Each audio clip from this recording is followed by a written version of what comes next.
Hello, everyone. Happy Labor Day.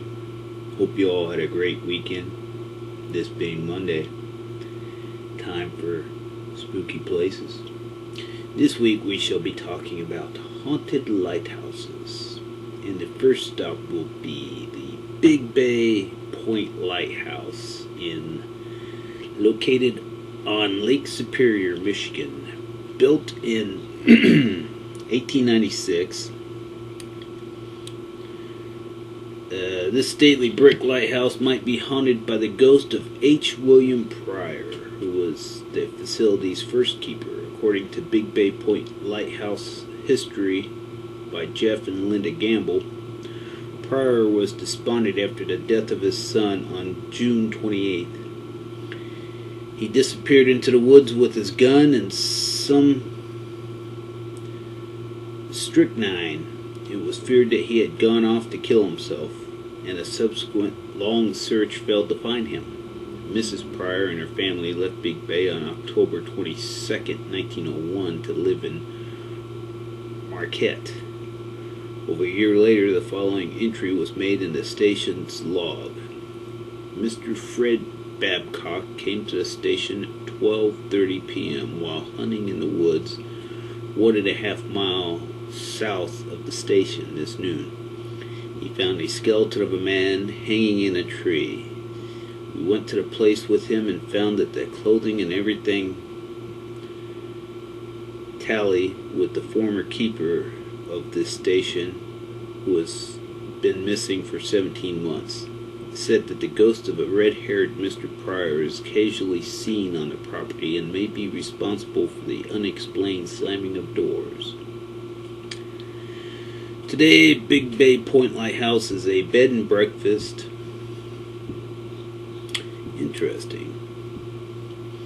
Then there's the Gibraltar Point Lighthouse, Toronto Island, Canada, built in 1808. The haunting.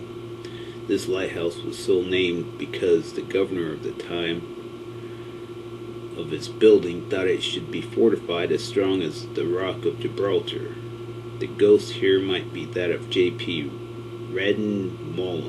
Moller, the lighthouse first keeper who supplemented his income as a bootlegger of American whiskey. In 1815, soldiers from Fort York came to the island in search of some of Muller's whiskey. He obliged, but when they requested seconds, so the story goes, Muller refused and a fight ensued. Muller was never seen again, although it is assumed that he was murdered by the soldiers. The remains of a body were discovered in 1904 and reburied. According to a 1958 short documentary about the lighthouse, workers and visitors have witnessed many forms of unexplained phenomena there, including lights in the windows where there should be none, the shadowy form of a man drifting across the sand in the moonlight, bloodstains on the staircase, and the eerie moaning sound.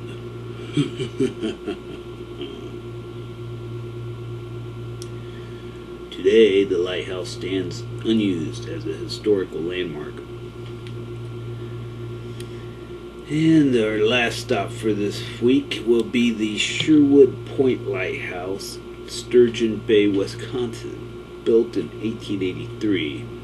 Sherwood Lighthouse was the last lighthouse on the Great Lakes to be converted to automation.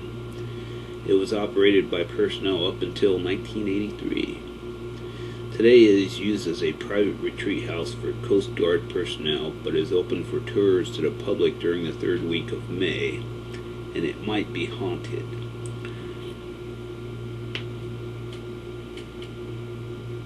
U.S. Coast Guard reservists, since the Coast Guard administers the site,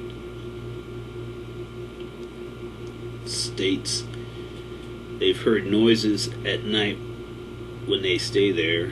Also showed a log of people who have stayed there and their comments about unusual phenomena. Supposedly a woman haunts the lighthouse. Could it be the ghost of Minnie Cockums? She and her husband William operated the lighthouse during the late 19th century and early 20th centuries. morning of August 17th, 1928. As Minnie was climbing out of bed, she collapsed and died. A plaque to her memory remains on the lighthouse to this day.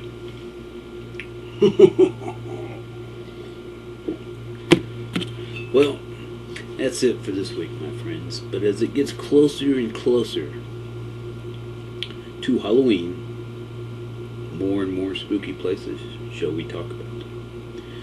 Have a great and spooky night.